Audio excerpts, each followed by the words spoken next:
Hello and welcome. You're watching To The Point. Arvind Kejriwal's odd and even number policy is a week old today. Although the government wants to enforce it for 15 days altogether, it's possible the Delhi High Court could scrap the policy tomorrow. The court has said that it's causing great inconvenience to the public, and it's questioned why 1 week is not enough to judge the results it's produced.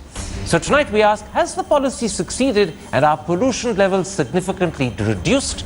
Or is pollution unaffected and has the policy therefore flopped? With me to answer those questions is Greenpeace's campaigner for air pollution, Sunil Dahiya, the Director General of the Centre for Science and Environment, Sunita Narayan, the Chief Scientist at the Central Road Research Institute, Anuradha Shukla, former Supreme Court Judge Justice Markandeya Karju, BJP spokesperson Sambit Patra, and Aam Aadmi Party spokesperson Ashish Khaitan. Sambit Patra, the Delhi BJP President Satish Upadhyay has told today's Times of India that pollution levels were higher yesterday than they were on the 1st, 2nd, 3rd, 4th and 5th of January. And therefore, the odd-even number scheme has failed to reduce pollution. Can you give me the facts on which he's come to this conclusion? Though in fact I would not begin with a critical note, I would be academic on that issue, and I have gone through a number of newspapers which have been reporting as far as the pollution control in Delhi is concerned. A few excerpts from these newspapers, these were for 5th, so I would not be specifically pointing on as to what happened on 6th, but it fairly presents a big picture. The 24-hour average concentration at 4 locations, Mandir Marg, RK Puram, Punjabi Bagh and Anand Vihar, were found to be 5.4 and 1.1 times higher than the safe standards respectively. The TERI has said this. The analysis, the trends between December 24 to January 4, PM 2.5 concentrations have increased by 72 to 176% at these 4 stations. We have the Via Media, which is also a very important medium to answer this. They have been terming that most of the area in Delhi have fallen within the category of either severely poor or poor as far as the pollution control is concerned. Most of the newspapers have also reported to that effect. Now, in fact, Anuradha Shukla, much the same point was made by today's Hindu newspaper. I'm going to quote the paper. It says, the daily average of particulate matter in the capital increased on Wednesday in comparison to the previous few days.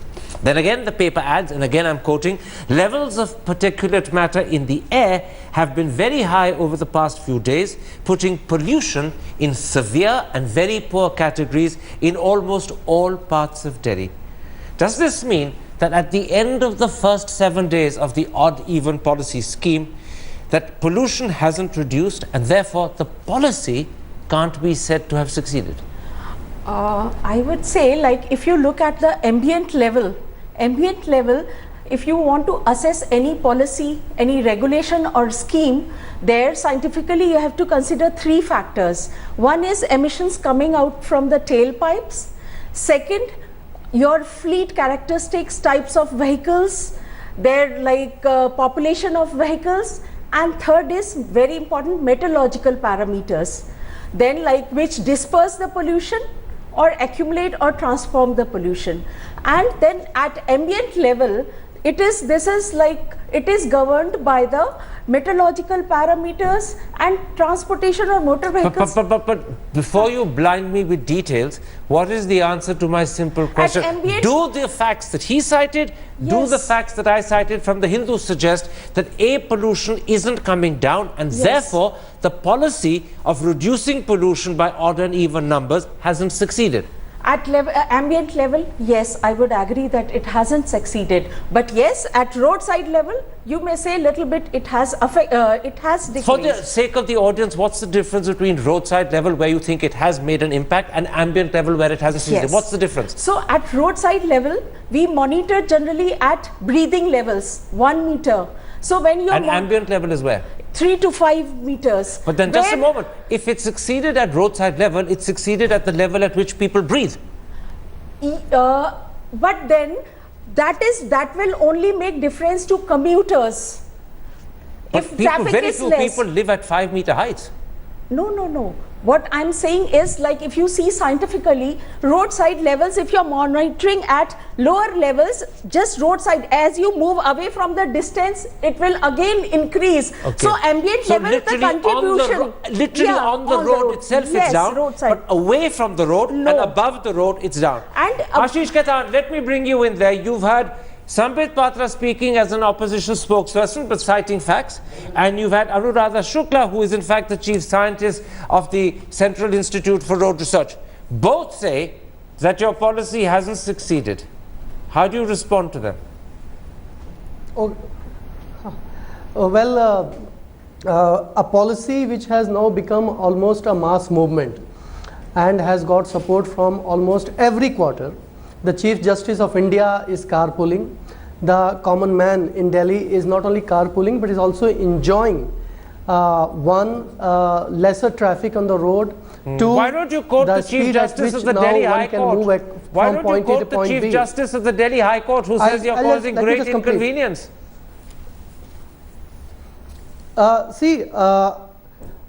court in the country can determine the convenience or the inconvenience of the people by just hearing one PIL, which could be from one citizen or 10 citizens or 50 citizens at best. Forgive me, my question Delhi was, how do you respond to these two people? How do you respond to these two people who cited facts that shape pollution isn't down and therefore your policy to reduce pollution hasn't succeeded? See, I would not like to go into the statistics cited by the panelists, other two panelists, because the Delhi Pollution Control Committee, the Center for Science and Environment, and other notable scientific institutions are releasing data on a daily basis, which shows that air pollution levels have come down. It just depends which report you are reading on any given day. Responding to what the Chief Justice of Delhi High Court has said, we are going to present the data and the statistic tomorrow before the court. And as I said, when 20 million people in the city have turned a government scheme into a mass movement, people are enjoying traveling from point A to point B on Delhi roads. The concept of peak hours doesn't exist anymore. Okay, well, just a moment. Let's not get carried away now and say the concept of peak hours don't exist. That will exist always as long as you have office opening and office closing times. That you haven't changed. So let's not get carried away. Justice Karju, what you're hearing from Ashish Khaitan is that the popularity of the response is the success of the scheme, which may be one way for a politician to judge. But I thought that the scheme had to be judged really in terms of what impact it's had on pollution, because the scheme was intended to reduce pollution, not to become a popular movement. Now, as a citizen who lives in Delhi, has it in your eyes had an effect on pollution? And secondly, if it hasn't, does the popularity of the scheme and the fact it has people's support make up for its failure in terms of pollution? Karan, before I speak on the odd-even scheme, I would like to say a few words, if you permit. See, Aam Aadmi Party came to power in February 2015 with a massive majority because people were disgusted with the other parties and they wanted a radical change. And Mr. Kejriwal projected himself as an epitome of honesty, a modern Moses who will lead the people of Delhi we know that, to a Justice land Karju. of milk and honey. Justice Karju, we all know that. Let's not waste time on that. We know that. It's not disputed. It's not in contest. We know that. No. Come to my question. I'm just completing. I'm coming to the point.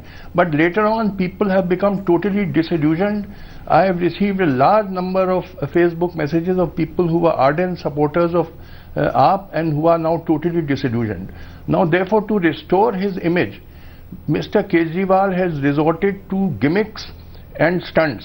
Like he started with this car-free day, then this Lokpal, which some people call Jokpal, and going on a bicycle, and now this odd-even Come to my question, Justice Karju. Time is precious to all of us.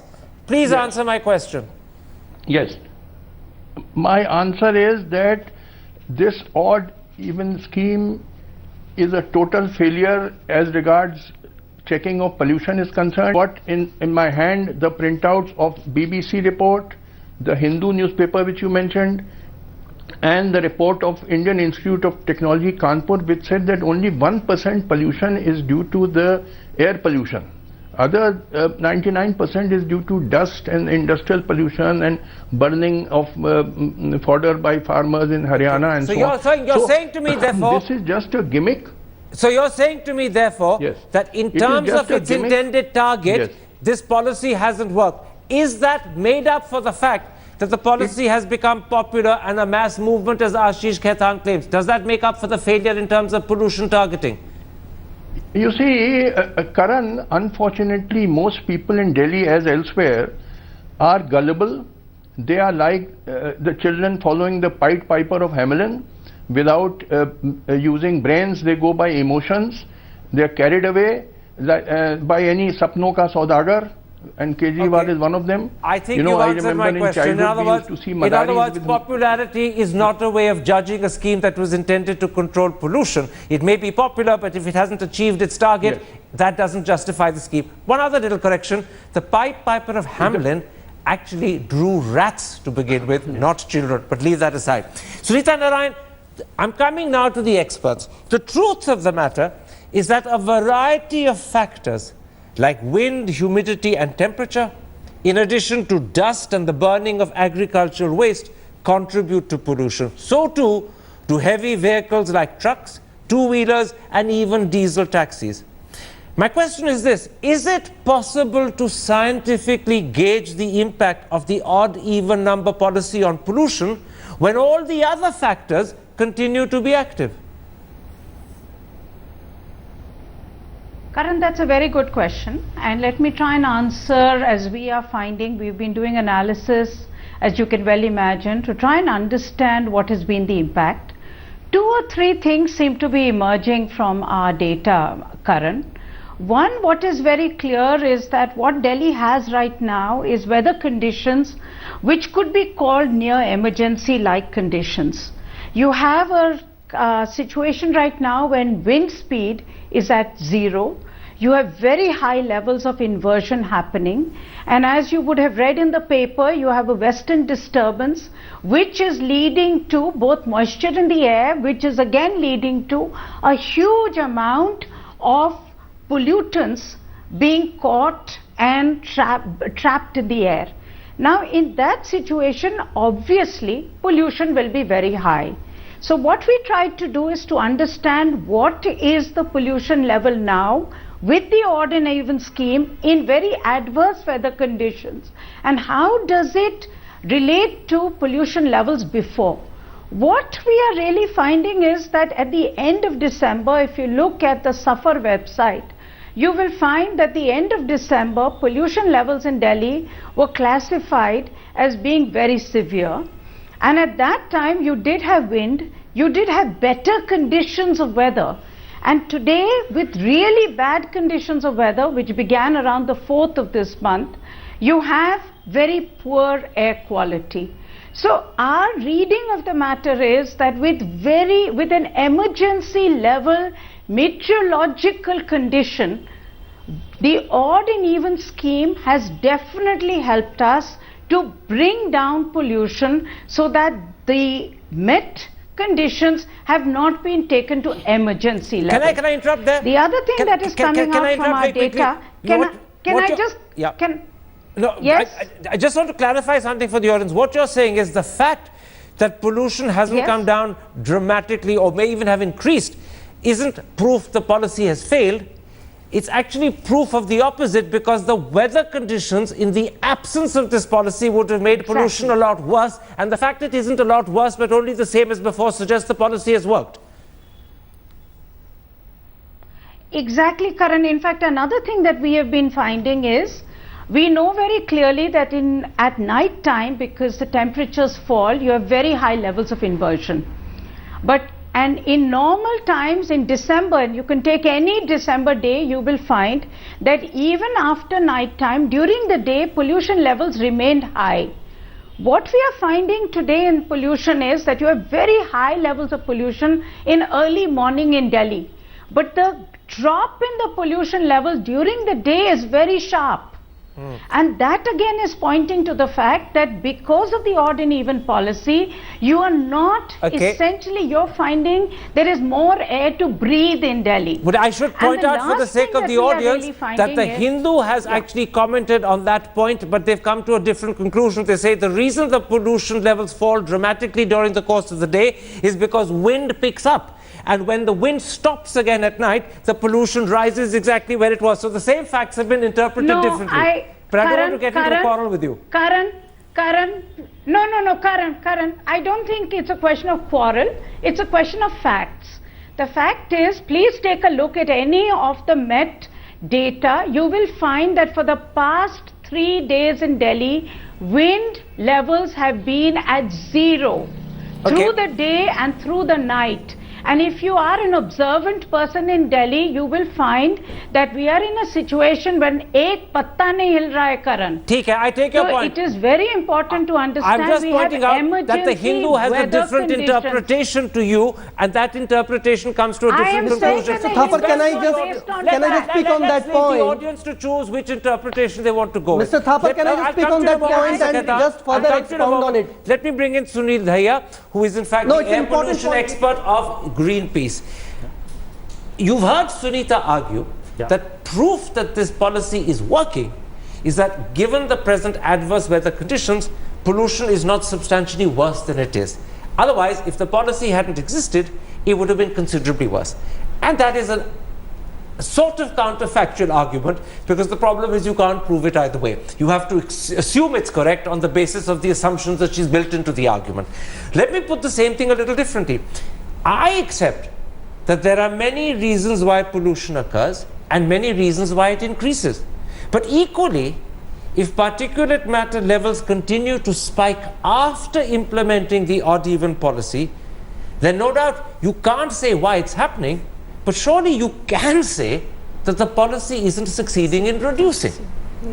Or you're testing the policy at the wrong time and scrap the test, come back when the weather conditions improve, then try the test. That would address Sunita's concern. Yeah, I think on that, to start with, the even and odd policy, because it's taking some sources of pollution off the road. So in that sense, some of the sources which would have contributed to the air pollution problem are definitely off roads, and pollution level will be definitely down as compared to the earlier when everything was there.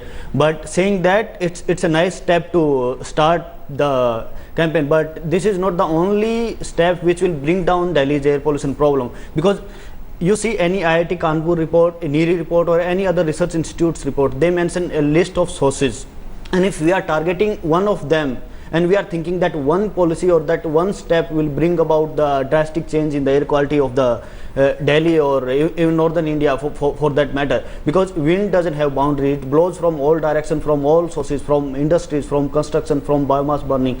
And then if you are trying to solve this problem only through transportation, that's not going to help. It's a part of the entire problem. Solve this and bring this with the other sectors, bring this with the larger What you're saying is this is an essential step, but it's not a sufficient step. Yeah, definitely. And on its own, this step won't make much of an impact. That I accept. Yeah. But since it is only being implemented on its own, has it made an impact that is significant? Has it made an impact that is marginal? Or has it made no impact at all? Which of the three? It has definitely made a marginal impact on the quality of air pollution. Otherwise, the pollution levels would have been a bit higher. So you agree with Sunita and Narayan's argument, which is connected to the weather and a little counterfactual, but you agree with it? Yeah.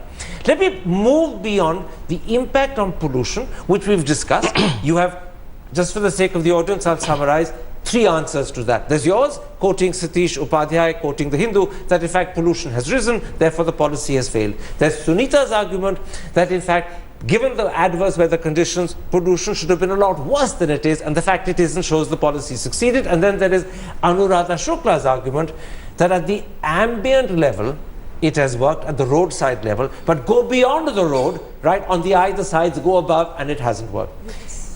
There is another point that is made by people who are defenders of this policy. They say traffic volumes are lighter, traffic jams are smaller, they don't last as long, congestion on the road is easier, traffic flows better. No, they're absolutely right. Does that justify the policy, or is it an extraneous and irrelevant point? That's the second point to the policy, I would say. Though not intended initially to reduce the traffic congestion, it was intended to reduce the pollution itself. But in fact, if it's a byproduct of the pollution reduction policy, it's a welcome thing. But the issue is, a well-intended policy could not meet its intention. The intention was to reduce pollution, and remember, across the globe, these policies are adopted for few days, for a day or two at best. And what happens is, in this 2 days or 5 days, whatever days we adopt, it is supposedly the time when it dips. And because of the dip in pollution, you change the system to the normalcy. That dip hasn't happened. That dip hasn't happened as yet. Although Sunita says it's because of the bad weather, which is bad luck. Sunita is an expert. She is right in her way. But the intention was to see a dip in the pollution. I'm not contending the policy anyway. Let me put it like this, because you're a road scientist. Yeah. The intention was to reduce pollution. That may have only succeeded marginally. Some people say it hasn't succeeded at all. What has happened is that traffic on the road flows faster, congestion is less, jams are smaller, they don't last as long. Is that a benefit that justifies the policy, even if it wasn't the original intention?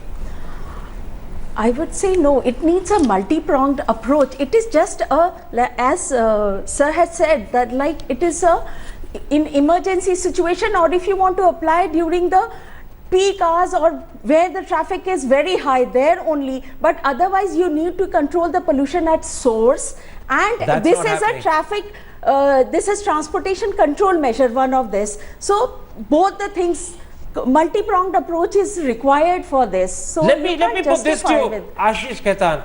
Your aim was to reduce pollution, not lessen traffic. So if the outcome is a reduction in private vehicles at the cost of inflicting inconvenience on Delhi residents, as the Delhi High Court has said, but there's no sizable impact on pollution, or perhaps even a rise in pollution, then haven't you ended up with the worst of both worlds? Greater inconvenience and no impact on pollution, or worse pollution as well. Worst of both worlds. Mr. Thapar, I have listened to a whole spectrum of arguments, and I hope that you will give me just a couple of minutes to make my points. First of all, the congestion on the road, the jams on the road and the pollution on the road are interrelated. More congestion and more idling time of the vehicle on the road leads to more pollution. It is accepted and there is no debate about it. Number two, vehicular pollution is not the only source of air pollution, but is a significant source of air pollution, is also an admitted fact. Number three, we never said that the odd even formula is a silver bullet, and the moment we implement it, the pollution levels are going to come down drastically. It is one of the several measures that this government is taking. Number one, there are other measures which is like vacuum cleaning of roads, horticulture, urban forestry, closing down of thermal power plants, and so on. And more importantly, this experiment is supposed to pave the way for more bold and radical policy measures that this government intends to take and are absolutely required in the future. Okay. This is the intention of the policy. To judge the policy and its success on the daily AQI index or on the daily PM 2.5 and PM 10 and compare it with the ball-to-ball commentary, I think this is not the way to fight air pollution, and this is not how air pollution has been fought universally in any other city, including Beijing or Paris. Sunita Narayan, let me put this to you. Is one of the problems with the effectiveness of this policy, and I accept your point that had the weather conditions been better, the effectiveness would have been more obvious. But is one of the other problems with the effectiveness of the policy the fact that two-wheelers and women drivers are exempt? Two-wheelers, as you know better than I, contribute 34% to vehicular pollution. Private cars only contribute 10%. On the other hand, there are 5.8 million two-wheelers compared to just 2.7 million private cars. So if the heaviest polluters, i.e. two-wheelers, are exempted, the scheme is bound either to fail or not be as successful as it could have been. No, undoubtedly, Karan. In fact, CSC had made that point very clearly to the Aam Aadmi Party and to the Aam Aadmi Party government, that we did not agree with the fact that two-wheelers or women drivers should be exempt. We believe that in this situation, in fact, what I believe, Karan, is in the emergency weather situation that you are seeing now, if this policy had not been taken, we would have been in great trouble. But what it also tells us that we actually have to do things even more drastically and even more radically. I think there are 2 or 3 things that we need to do. One, we need to understand that when it comes to two-wheelers versus cars, two-wheelers are higher in volume and therefore add to more pollution, but cars, because they are bigger in size, add to more congestion, and because they add to more congestion, they therefore add to more pollution. So we need both off the roads. The second thing that is very clear is that this policy tells us that we need more public transport, and we need to make sure that we can augment it so that we have options in the future, as we will need to take cars and two-wheelers off the road. And the third thing that comes out very clearly to me, Karan, is that we cannot judge on the basis of very short-term results. When you look at Beijing, they actually had an odd and even policy in operation for 3 months, because for 3 months their weather conditions were very bad. Now, we know that in winter in Delhi, we have very high levels of inversion. And if you have a situation where you have high levels of inversion, very little wind, you may need a prolonged time for this policy to be enacted and for it to work. Please do not judge I need to stop you there because I've got other guests who want to come in. Ball to ball. I can see that Sunit Daya is nodding his head. Are you nodding your head in agreement with Sunita Narayan, or are you disagreeing with her? By the way, you're both concerned about this very subject as experts. Yeah, definitely. As I would like to mention that, as Mr. Sambit Patra rightly mentioned, that in certain parts of the world, these even odd policies are not implemented for longer durations. But that also points towards the fact that at those places, it's not only the odd and even cars which are running. There are industries which are under that systematic plan in which they shut down industries for certain days. There are thermopower plants which are under that system. There are open biomass burning and other. So it's a collective. You're saying that in fact this is a good step, but a lot more should have been done at the same time. A lot should have been done at the same time, and if we do to be honest, they did try and shut down thermal plants, but in fact Badarpur hasn't shut down, and nor have some of the others. And they also rightly pointed out, Badarpur is saying that they are polluting, but they are under producing the electricity. And is that the valid reason to keep polluting? And let me go back to Justice Khartoum before I take a break. You called this a gimmick. You said that this was gimmickry rather than a well thought out solution. On the other hand, it is undeniable that a lot of young Indians in Delhi support this policy, and a lot of people believe that in the crisis-like situation we face, even if this is not the best response, at least it is a halfway sensible response, and credit must be given to the government for that. We may not have got the full response, but we've got half the response we need. It is not half, it is just 1%, as IIT Kanpur has said. And let me tell you, a very tiny proportion of the air pollution is due to cars. And have you considered the other aspect? You know, a lawyer has to go to court every day. He can't go on only odd days and even days. And all of them do not have 2 cars. Similarly, professionals, doctors, office goers, shopkeepers. But hang on a second. If journalists can go in the underground or buses or scooters, why can't lawyers go in the underground buses and scooters? No, listen, I'll tell you, see, for example, the metro. If you have been to London, which I'm sure, within 4 or 5 minutes walk of every place, there is a metro station.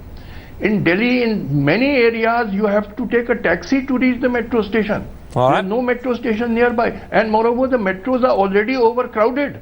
You know, a lawyer why is this a problem for lawyers? It's a problem for everyone. Why cite lawyers? Everybody. No, I just gave one example.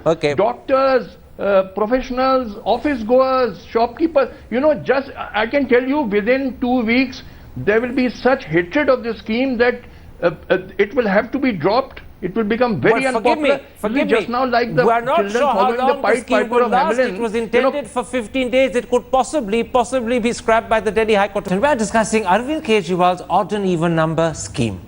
Justice Karju, let's come to the Delhi High Court ruling claiming, rather not a ruling, sorry, the Delhi High Court observation claiming that the odd-even policy has caused great inconvenience to the public, and secondly, questioning whether it should continue for a week or 15 days. Is the court overextending itself and trespassing on the domain of the executive when it makes these observations? Yes, it is. There is a judgment of the Supreme Court which a bench of Justice A.K. Mathur and myself gave, Divisional Manager Aravali Golf Course versus Chandarhas, in which we said that judges must exercise restraint. There is separation of powers in the Constitution. Judges must not encroach into the domain of the legislature or executive, and judges must not behave like emperors. There is certain limits to what the judges can do, and they should not think they can do anything they like. This is certainly not the domain of the judiciary, although personally I regard this as a gimmick. But yet, if I had been sitting on the bench, I would have dismissed the petition saying that this is nothing to do with judiciary. It is for the executive to decide, and policy matters particularly. At a time when the Chief Justice of the country has spoken out in support of the scheme, and he is not only himself, but he's encouraging his fellow judges on the Supreme Court to carpool, was it fitting for the Delhi High Court to take a very different viewpoint, thus looking as if there's a division within the judiciary in the capital itself? See, the Chief Justice of India, Justice Thakur, should not have spoken like that. Judges should speak through their judgments, not by giving speeches. It was not proper for him to comment on the scheme. If a case came before him, he could have said whatever he liked. This is not proper for even the Chief Justice of India to make comments like this, particularly when a litigation may come. It's very embarrassing for a High Court or district judge to take a contrary view if the Chief Justice of India has spoken like that. So I don't approve of... You're saying to me both the Chief Justice of India and the Chief Justice of the Delhi High Court have spoken out of turn and spoken wrongly? Yes, both of them. You know, judges must exercise restraint. There is a certain limit to the judiciary's domain, and judges must exercise discipline. They must remain within their domain and not trespass into the domain of the executive or legislature. So both the Chief Justice of India and Chief Justice of Delhi should not have spoken like that. If a case came, I would personally I'm going to stop you there, Justice Karju. I want to move on to the other guest. Srita Narayan, let's leave aside the question of inconvenience. I want to ask you a different question as a scientist. Is a week's experience enough to judge whether the odd-even policy has made an impact on pollution? A moment ago in part one, you suggested that in Beijing, it had run for 3 months before the authorities felt they had adequate results to judge the scheme. Here, the Delhi High Court is suggesting that it should be terminated possibly in a week. Is that sufficient time, or is once again the Delhi High Court presuming they can make scientific judgments without having the scientific knowledge to do so? No, Karan, it's absolutely not. You cannot judge the success of the scheme on 1 week. And my only hope is the Delhi High Court actually has no intentions, in fact, of scrapping it. Let me also say, we have tested pollution levels at the request of the Delhi High Court judges inside the High Court now for 3 times. And all 3 times we have shown that the pollution levels inside the chambers where the judges sit is extremely high and dangerous. And in fact, what the judges have tried to do is to put air purifiers in their chambers, and even then the pollution levels are beyond acceptable levels. So what is very clear is that the judges realize that the pollution is high, and that we need effective action. And the Supreme Court of India, in fact, to his defense, the Chief Justice made this comment when the case was in front of him and the government was asking for the Chief Justice to give a decision on the odd and even policy. And all he said at that stage was, I am not giving you a decision. I am just telling you that as a citizen of this city, I will follow your directions. If it is an odd day, I will carpool with Srita, my I need fellow to stop you brother. there. I've got other guests I want to bring in. You made the point, you've defended the Chief Justice, and you pointed out that he actually did give his comment. in response to a case before him. It wasn't just a casual comment without any reason for making it. Let me put it like this, Sunil. If pollution levels have not come down during the first 7 days, and there are good reasons, as Sunita points out, why they haven't, the weather is adverse, but the fact is they haven't. That's the fact we have to begin with. Is there reason to believe that they're going to come down in the next 7 days hereafter? And if they do come down, will it be because the policy was extended for 7 days and worked, or will it be because other conditions like weather, temperature, humidity kicked in? So what I'm really saying is, will you prove anything if you don't scrap tomorrow and carry on for 15 days?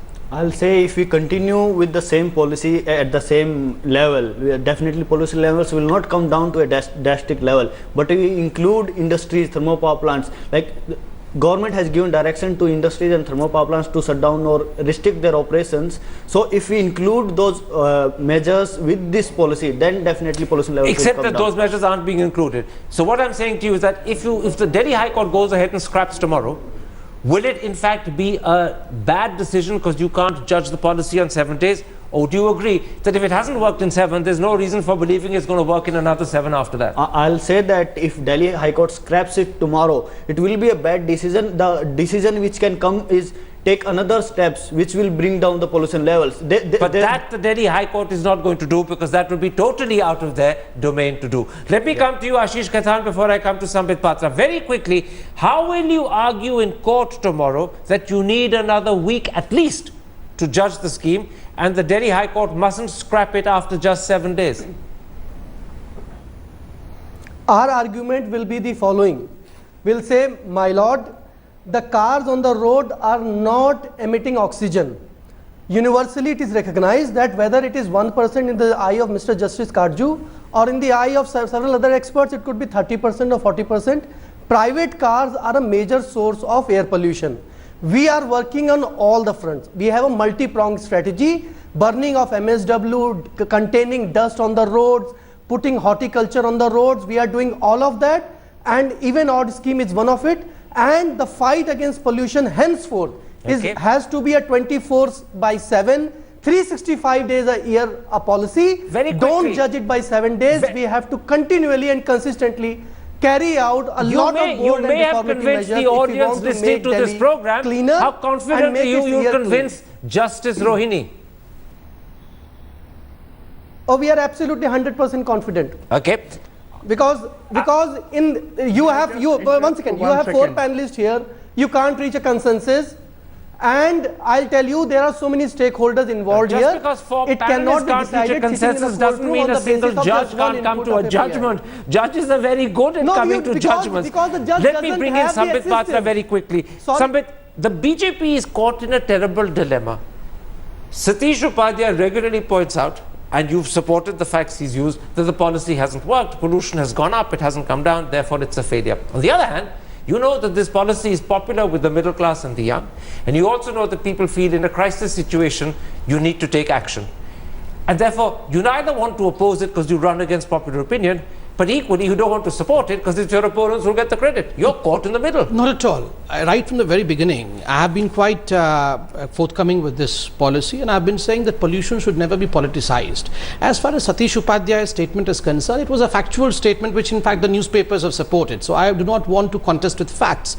Secondly, let me tell you, yes, I stand by the fact that drastic times have to have drastic measures, and pollution is a dangerous thing which we are dealing with. But remember, these issues, when public inconvenience is the order of the day, people would in fact smilingly fight all these for a while, but not forever. If you extend this for beyond, see, people are in fact close their mouth, they're smiling because they have to fight for pollution for a while. 15 days is okay, not more. No, for all times, people will come on street for other reasons then. Very quickly, and for the sake of this question, you represent the people.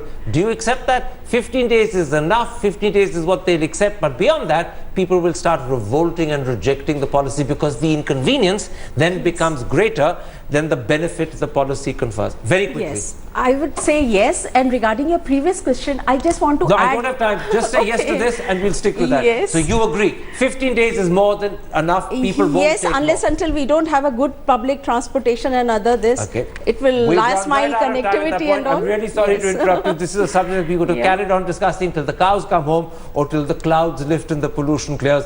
And neither is going to happen in a hurry, but we've run right out of time. My thanks to the three of you coming to the studio. My thanks also to my other guests. If you have been, thanks for watching. Goodbye. Good night.